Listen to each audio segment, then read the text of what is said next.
Welcome to PathPulse, Pathology Innovators in Action, your go-to podcast for practical and implemented digital pathology insights. I'm James Thackeray, head of the Digital Diagnostic Summit Board and CCO of Lumea. And I want to give a really warm welcome to Dr. Matt Leavitt, not only a good friend, but the founder of Lumea. And we're just so excited to have you on, Matt, and excited to kind of dive into your journey up to this point. Thank you, James. I am so excited to finally have this chance to do this. Yeah, you guys are doing great work there. Thank you. Well, it's been fun, and this is a unique opportunity for me to really dive deep with you in your journey. Let me give a little bit of background for you, Dr. Leavitt, and then we'll dive into the history a little bit more and how you've how this journey has led you to this point. So Dr. Leavitt did his med school at Dartmouth and then followed that with a residency and fellowship in surgical and hematopathology at Stanford. Dr. Leavitt was then the chair and department of pathology at Intermountain Healthcare in Utah. And then it gets really exciting. It's at that point, in 2013 that you founded Lumea, this digital pathology company.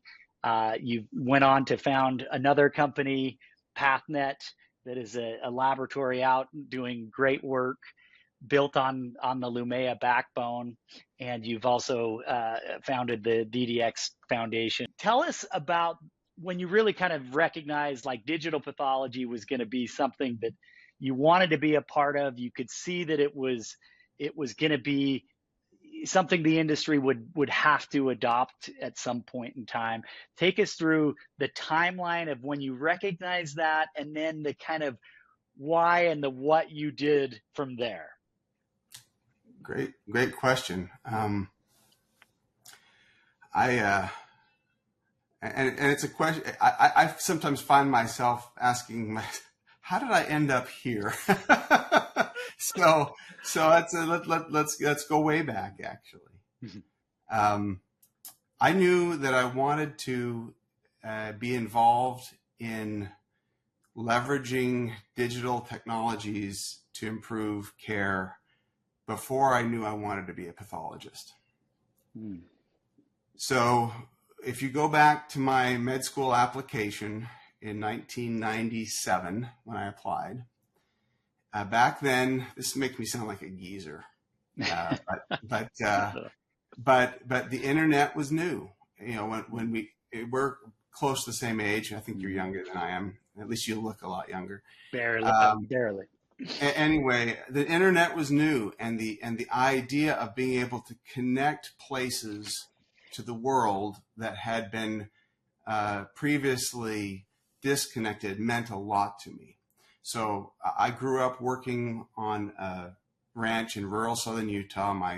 My mother's earliest memory was actually in a tent on the mountain with sheep.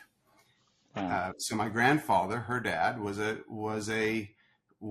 rancher, and so I grew up in a place that didn't have a doctor in the whole county. It was an hour away from the nearest physician assistant, let alone there's no pathology there. There aren't even general practitioners there. And so the idea of being able to use telemedicine was what I wrote about on my med school application. So I wrote about my desire to connect those kinds of communities to high level care. But I had no idea what pathology was then. I pictured, what we saw during the pandemic, and what we see now of virtual care. That was kind of what I envisioned that meaning. When I got into medical school, I learned about pathology and how important it is for the patient's journey, not just in cancer, but in so many different things. And in the course of med school at Dartmouth, I started to blend those two things. Where, like, wow, what if we could start to take the kinds of amazing things that I could see in the path lab at Dartmouth to the remote areas. And, at that point it was like, up in the Northeast Kingdom of Vermont, or in the, in the wild, northern New England. And then of course I went to Stanford, which is the heart of Silicon Valley. Very different experiences from rural med school to, the tech boom was on at that point. And in the midst of the tech boom, as I'm practicing pathology, I'm like, oh, this is how this works. We're going to, and the first digital scanners were coming out. And it was then that I started meeting some of the familiar faces that are still there in digital pathology. So, a classmate of mine was Andy Beck, who's at Path AI, and the first sales rep who was a sales rep at Bacchus Labs then was Amanda Lowe, who the whole industry knows these folks. Mohammed Salama, who was involved at TechSite in the early days of TechSite, was a classmate. All these folks were in those early days thinking, okay, this is going to change everything. This is, we're not going to be practicing the same way. We thought 5 years from now, 10 years from now. Okay, well, that was, by the time I was done there, it was 2007. Now fast forward almost 20 years later, 20 years from the time that I first started seeing these scanners. And, the technologies come very far, cloud technologies, computational technologies, the ability to handle those images has been around now. But I think it's been frustrating for all of us as we've seen just the slowness of adoption. But your question was, when did I first know? It was way back then. And it never, that desire to use these new technologies to improve care in places that don't receive care, and for people who are cut off from care, that's the basis for all this. That's the why. And so the why for this has never changed. I'm an emotional guy, so yeah, this is great. It's not you, James.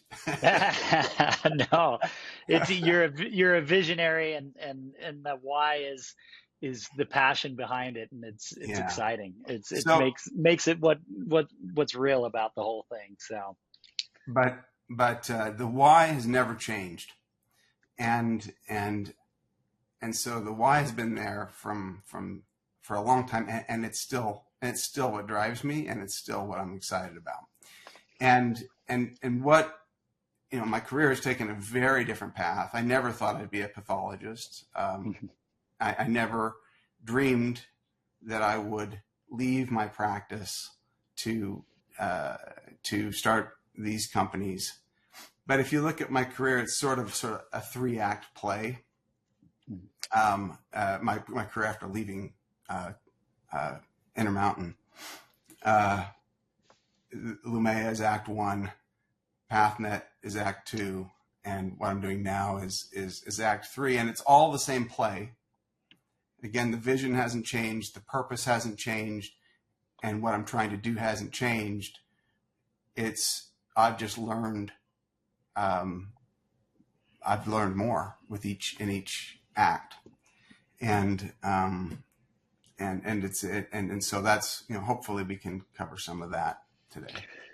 That's great. Thank you for that background. It's exciting. I mean, I've been a part of that journey, but just, a snapshot of that, maybe between Act 1 and 2. I don't know where, but you were in the prologue. I was in the prologue. But I would say you got to just say we met each other. We were competitors, actually. I was doing hematopathology, and he was selling for the competitor. I think it sets you apart from maybe others out there, where I think from the beginning you've recognized for digital pathology really to function well, it takes a lot of partnerships, and it's going to take some compromises from companies. It's going to take some compromises from systems in general and the government and all of these different and vastly different organizations that have to work together to make this work well. So let me ask you this. Let's go back to your first experience. So you've kind of set the stage for the why behind it. You're out of Stanford. You're working at Intermountain, and you start to see this. You've kind of seen this, but now how are you really trying to implement it? Let's talk a little bit about it. Your first experience trying to implement digital pathology. Yeah. So at the time, remember, I'm just practicing pathology, and we're covering all those. My practice actually covered most of the state of Utah geographically, and went down actually into northern Arizona and some of the Native American reservations, and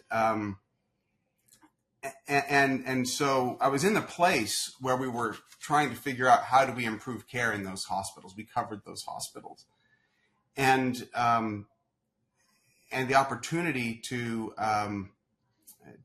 start applying digital technologies to do that, we immediately started jumping into. So at Intermountain, we had early demonstrations with different scanner companies, and again, some of those people that I worked with in those early days at Intermountain are still working in the industry, and we've known each other now for 2 decades. It's a long time in a field like this to know the same people. But we did early trials of the scanner at American Fork Hospital, and we were using it to be able to get second opinions and trying to do some validation work there. And some of that work, Paul Urey, my partner there, presented at I think one of the first or one of the earliest PathVisions conferences.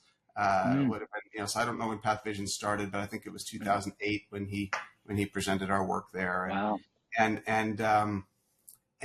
that early work sort of led us to like, hey, this is very doable. We can validate this, and we could see that was doable.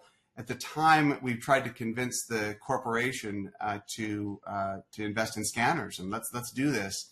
And I was young, impatient, and maybe overconfident. When they didn't go that direction, I'm like, well, okay, we're just going to do this. And so Dr. Szymanski and I, my colleague, plotted in the doctor's lounge on a napkin, like, hey, we could put a scanner in this other lab and have a remote site and it'll improve things. And so we convinced our wives to support us in essentially taking out what amounted to a second mortgage. It was about $250,000. We bought a 400 slide scanner and put it in another lab with a really, we thought was a genius business model. It was a terrible business model. We were just we had no idea what we were doing. They don't train you on that in med school or residency. And we very quickly actually validated for several tissue types digital. So that would have been in 2012, 2013. I think it's 2012. We bought the scanner, and over time, while we validated it, we started doing real cases, and we realized that we were actually just choosing to have the slides mailed to us because it was faster just to use them on the microscope. Yeah. And so it was a very uncomfortable realization that, like, okay, we just spent $250,000 of our own money. Our wives are foregoing things because we're spending on this scanner that we're not even using. It's just gathering dust. And so our personal pain was actually the same experience that most, I think, academic hospitals were facing. It was like, hey, we bought this scanner, but it's not really helpful for much. But when it's your own money and it's your own pain, and I think maybe you think a little bit further, like, okay, well, what do we do now? And we started asking ourselves, well, why this should work. It's not that you can't diagnose with this. It's not that. It's just what is it? And it was really the workflow was really inconvenient, and it just wasn't an efficient use of a pathologist's time. So we started just saying, okay, well, what would it take? And we started thinking, well, what it would take is redesigning the entire workflow so that not only the workflow for the pathologist, which is what we were focused on at the time. That's what most digital pathology companies have realized this, and they're developing workflows and image viewer platforms because they've come to that same realization. Hey, it's faster on a microscope. So you're seeing that now in the industry where everyone's creating this efficient workflow. We saw that back in 2013 and said, okay, well, how would we redo it? How would we redesign it? But because we were actually working with specimens that were coming from really remote places and trying to manage a lot of problems that are inherent to those kinds of distances, we were also dealing with challenges in the standardization of the way specimens were handled. You'd get specimens that sat in Moab, Utah, where it's 105 degrees, and their quality was poor. And then suddenly you have to do an immunostain on that, or try to do make a decision on a patient's HER2 status on a specimen that was sitting in the sun, and assume, we knew very well a lot of the data that led to standardization in breast cancer care was developed by Liz Hammond at Intermountain, and so we knew very well that there was a lack of standardization in our specimens that were coming to us, and we realized, okay, there's two revolutions happening here in our career. One is the digital revolution that we obviously believed that was coming because we went out and bought a scanner. The other was the one that we were in the middle of, which is the molecular revolution. And molecular diagnostics, as a hematopathologist, I was working in that realm all the time. And so we made the connection that the thing that they both need is standardization of the pre-analytics. If you can standardize the tissue, and if you can start to think about that early phase before the tissue gets to the lab, because the lab can try to standardize as much as you want. We can time how long it takes from the time it hits the lab to the time that you get it in formalin. But what about the 2 days that it's getting shipped from Moab, or that it's being, that's outside the lab's control. So, okay, if we're going to think about this, let's go all the way back to the patient. If we're going to rethink the workflow, let's solve the standardization problem from the very beginning, from the time that the patient has the biopsy. And that led us to starting to work with engineers and people that had more expertise in these kinds of things than we did. You hit on a couple things I want to kind of vet out a little bit more. The standardization piece, because this is what visionaries do. They tackle huge problems and maybe multiple problems. Like, those are two different things, right? You've got the digital pathology, the evolution of that, how we set up the infrastructure for digital pathology, which is, you were learning early that there needed to be an infrastructure. I often compare, I don't know if this is the right comparison, but I'm running this podcast so I can say it, but I think that, like electric cars, that there is going to be a big part of the future. Let's go 10 years back. But the infrastructure wasn't there. So you could see that it's coming. You have consumers that want it, but the infrastructure hasn't been built. And so it took the government's involvement to help build the infrastructure, and probably give the incentives that they needed to put out there to get kind of further adoption. And I feel like we're in the same realm with digital pathology, where everybody, even most pathologists at this point, see that this is good for the future of pathology, and it's going to help to standardize some things from that point on. But the adoption is difficult because the infrastructure has to be built. And that's the process I think a lot of companies are going through right now, is building that infrastructure. But then you've also tried to tackle, and have successfully, from what I can see, done that in certain specialties, this standardization side of it. Can you, it makes sense to me that a pathologist would be the one that can see that needs to be standardized, maybe more than anyone else, because he or she is the one that ends up looking at the tissue and having to make major decisions on this, including downstream potential testing opportunities as well, right? So kind of walk us through that and what you've learned, because I think that's unique to what your vision has been, is bringing that standardization into this whole workflow. Yeah, there's a lot there.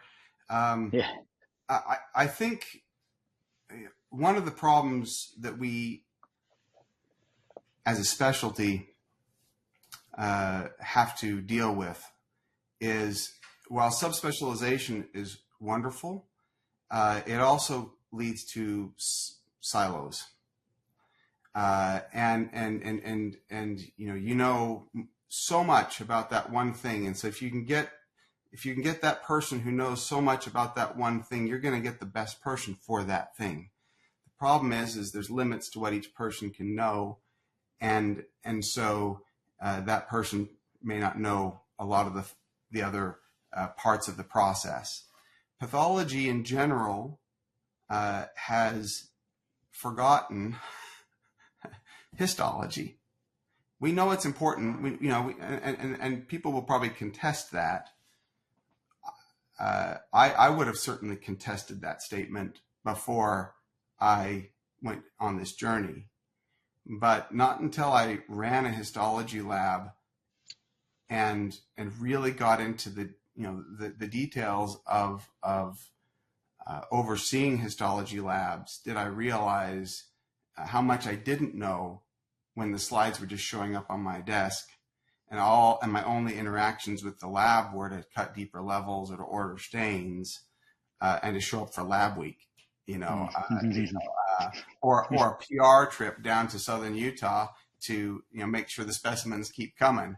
The pathologists maybe will get a kick out of that. That's often the level of interaction. And the reality is the digital transformation of pathology is actually digital transformation of histology. And the pathologists are the ones who are getting the product of that. But if you want to change that and make what the pathologist gets efficient and standard, you have to go backwards into places that most pathologists don't spend a lot of time. And that really is in the histology lab. And so as we went deeper into this, we realized that to get the efficiency gains that we wanted in the sign-out process, you had to integrate seamlessly with everything up front that we hadn't even considered until we started going down this path with engineers and software developers and folks that didn't have all of the assumption. They weren't making the same assumptions that we were, and they asked questions that we were just assuming on, and we started asking ourselves, "Oh yeah, that's a good question. Why do we do that? Do we have to do it that way?" And so it was really helpful to have non-pathologists helping us to redesign this workflow, because they asked questions, and specifically I'll just call out Mark Evans, who's a mechanical engineer, and Andy Ivey, who's a software developer. Both are early co-founders in Lumea and still there. And those guys are the guys that started saying, well, why do you do it that way? And do you have to do it that way? Those are scary questions, because because we've done it that way for 100 years, right? Are we really going to question that? But they had the courage to do it, and we were desperate enough to say, well, let's try this. Will this work? And so one of the early important elements was we realized we needed to standardize embedding. If we could create standardization for embedding, it would help a lot of things for processing and embedding. And so we came across this small company and laboratory in Romania called Thames Pathology with Serene Mushat.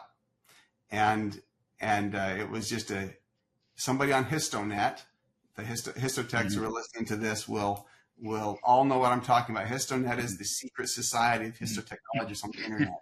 And it's been around since the internet began. So like when 1997, when I was talking at the beginning, when I was dreaming about telemedicine, the histotechs were all in the internet, like, sharing secrets. And so one of my histotech friends on HistoNet saw this video with, amateur produced video of a guy in Romania who was making tissue arrays on what's called the biopsy chip. And because I happened to live in Romania for 2 years and spoke Romanian, I got excited enough. I called him up and got on a plane within a week or so and flew to Romania. And that was to make a long story short, we ended up becoming partners. And so Dr. Mushat and the Thames team, who are all still there in Romania. It's grown quite a bit, and it's a fabulous team that works inside Lumea now in standardizing embedding using this biopsy chip technology.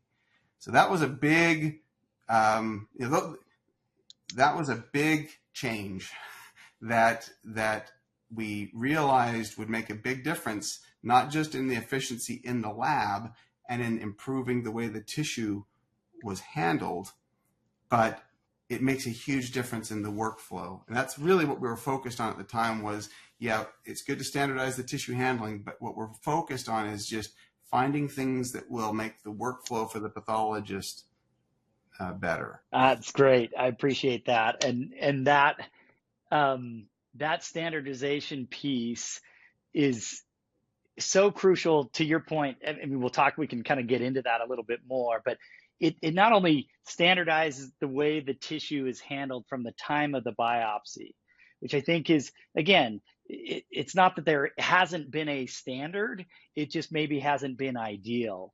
And already some of the internal feedback that we've gotten from molecular companies, for example, is the way that we're now preserving tissue, at least in prostate, has more RNA for them to work with, has a lower QNS rate, and allows them to run more molecular assays, which in turn qualifies more patients for therapy downstream, which is really exciting to me when you get that kind of feedback because of the way you're preserving the tissue from the very beginning. Yeah.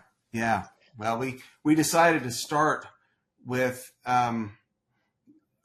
the specimen type that creates the most annoyance and was being handled probably in the worst ways that we could see in the community practices. And so we said, okay, if we can improve that, we're going to be, we'll be making a difference. And so we focused our efforts with the biopsy chip on standardizing the processing and embedding for prostate, mostly because nobody in the hospital-based practices felt too badly about losing that. It had mostly gone off to commercial labs anyway, and so we wouldn't be upsetting our colleagues. That was really why we chose it.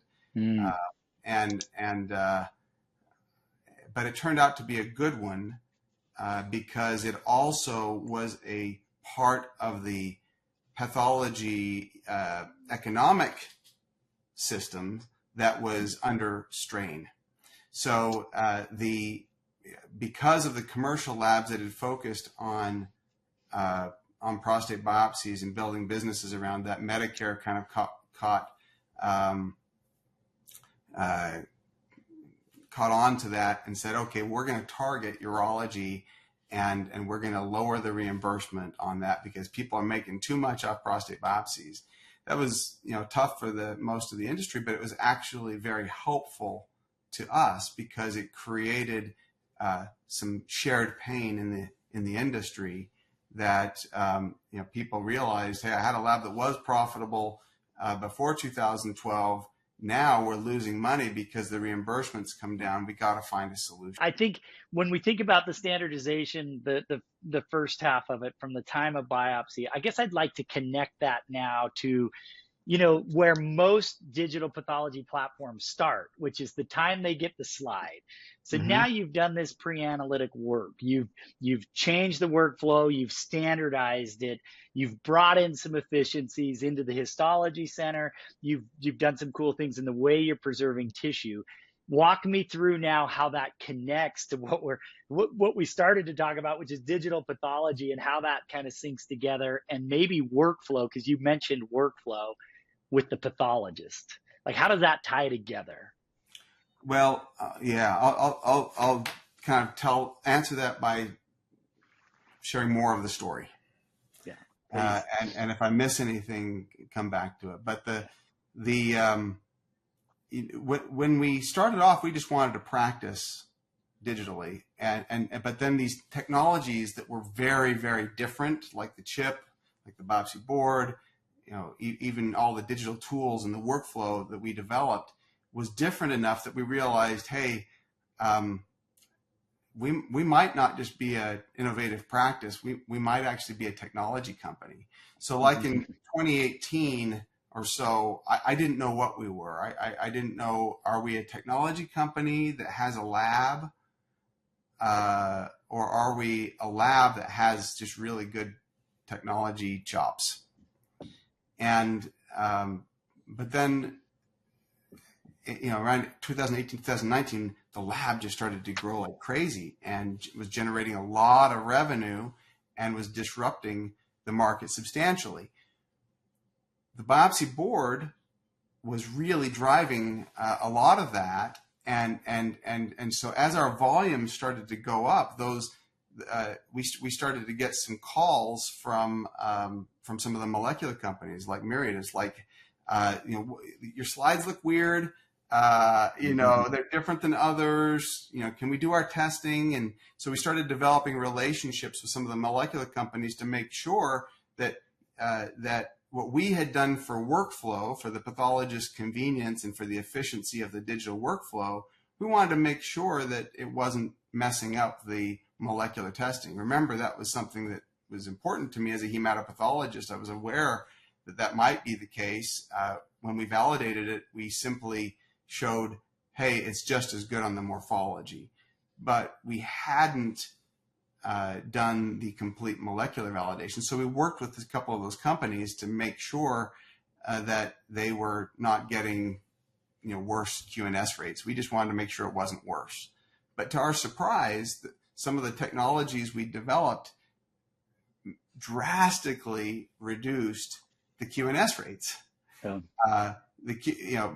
And so we started looking at it by day, specimens that were drawn on Monday, Tuesday, Wednesday, Thursday, Friday, and not unexpectedly, and this is from dozens of clinics now, and so we had no control over what days they drew those specimens. But we wanted to see, are you seeing a difference in the nucleic acid quality depending on the day? And that has already been shown in different labs that we wanted to verify and get a baseline for what was happening in ours.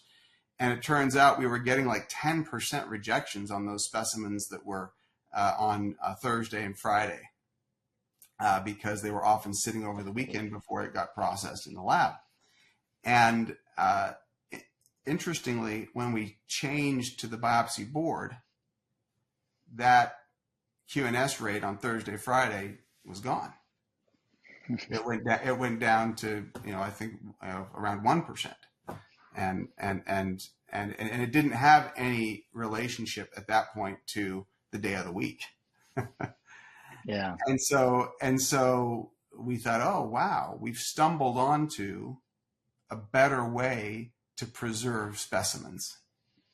That's a big deal. Yeah. If you can preserve specimens in a reliable way, and you no longer have to try to figure out which day of the week the patients have their biopsies on, that's a big deal. And the cool thing was, it was easier for the urologists and for the clinicians, and it was better, which that doesn't happen very often. Which is so we were really excited about it. We designed this system to make life easier for the pathologists, but it turns out the process of specimen preservation was just better. And even within the company, we had all kinds of intense debates because, we've got researchers, we've got a whole research team in Romania that's saying, whoa, that can't be the case because you have to have 10 times the volume of formalin to the volume of the specimen. And that, I grew up with that as the dogma. And every pathologist or lab tech will say, yeah, you got to have 10 times the formalin, 10 times the volume of the specimen. And so these were internal debates like, hey, this defies that. And so we had to methodically prove it to ourselves that whatever it was with this tissue preservation process, did it really, was it reliable, and was it more than just for prostate biopsies? And it is. And so that, again, I wish I could say we were smart enough to say we saw this a mile away. We didn't. We were just trying to make life easier for the pathologist. And it turns out that the process that and methods that we created to do that happen to preserve specimens a lot better than jars of formalin. And so that's how we got there. As excited as I am about all the cool things that Lumea has done to democratize digital pathology, in mostly in urology, I'm actually more excited about applying the things we learned there on standardization in specimen handling to these other areas like lung, like breast, like colon, where the targeted therapies are there, and the need to be able to standardize the pre-analytics is so high. We haven't done that because we're mostly involved in these community practices today. But what we've done at Lumea was prove a concept.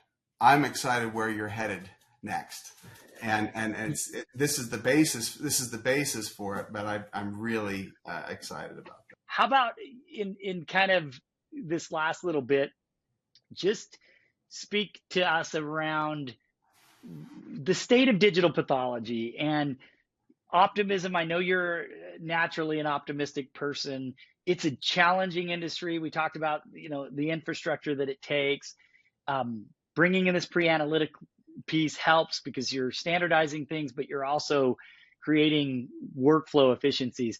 But talk to us about where you see digital pathology going. Are you happy with the journey that it's taking, or just kind of give us your thoughts there? With everyone else in this field, I sure wish it would move faster. Yeah. I think we all share that pain. But I'm very optimistic. I am. I've never doubted that the field will go here. I've been surprised how long it's taking, but I see us going there. It's going. It's not a matter of if. It's if digital pathology is going to happen. It's a matter of how, and how long is it going to take, and how are we going to do it. I understand the challenges now a lot better than I did 10 years ago. The economic realities I understand a lot better as I've been in the middle of it.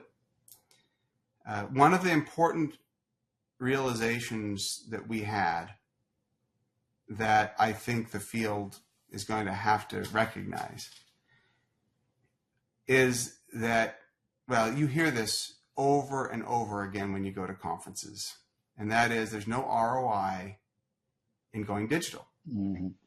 And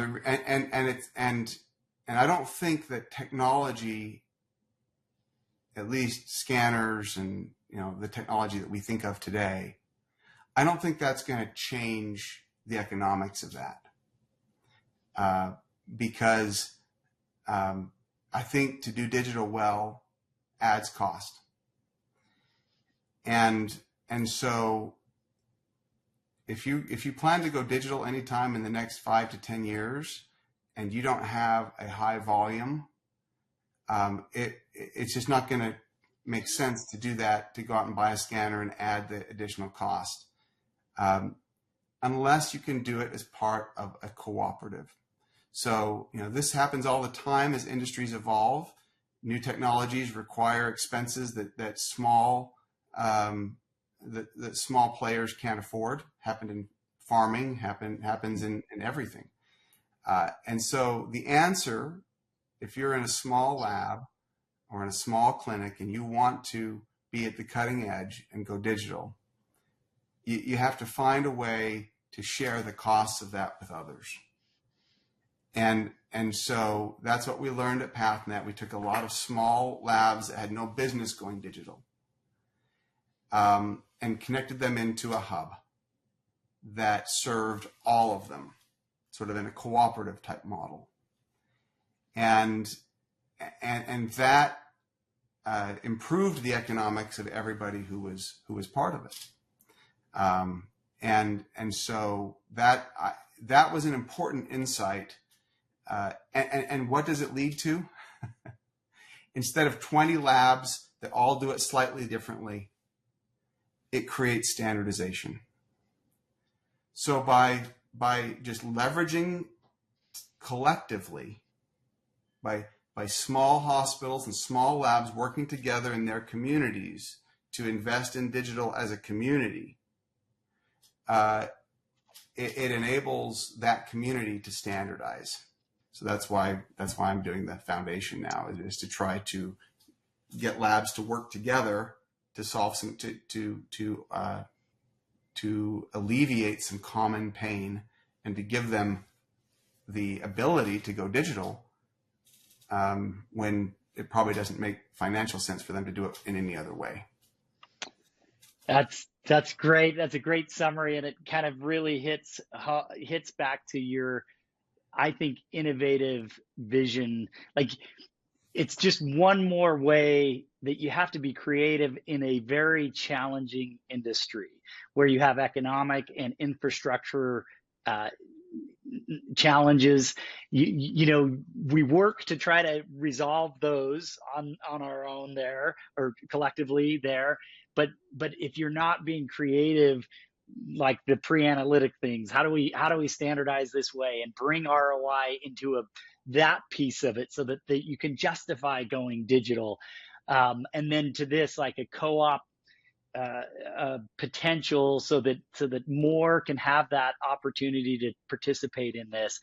That's what I think gets me excited about your vision, and has always gotten me excited about it, is taking what we have and then trying to be creative and innovative, and furthering it through that innovation. And it's I think it's playing out in front of our eyes. Believe me, I know firsthand how busy you are, and I thank you for being on the podcast, but thank you for a vision that I think a lot of us have been following now for some time. So we're excited and excited to have you back and kind of further the conversation. Yeah, thanks. Look forward to it. Okay, thank you. All right.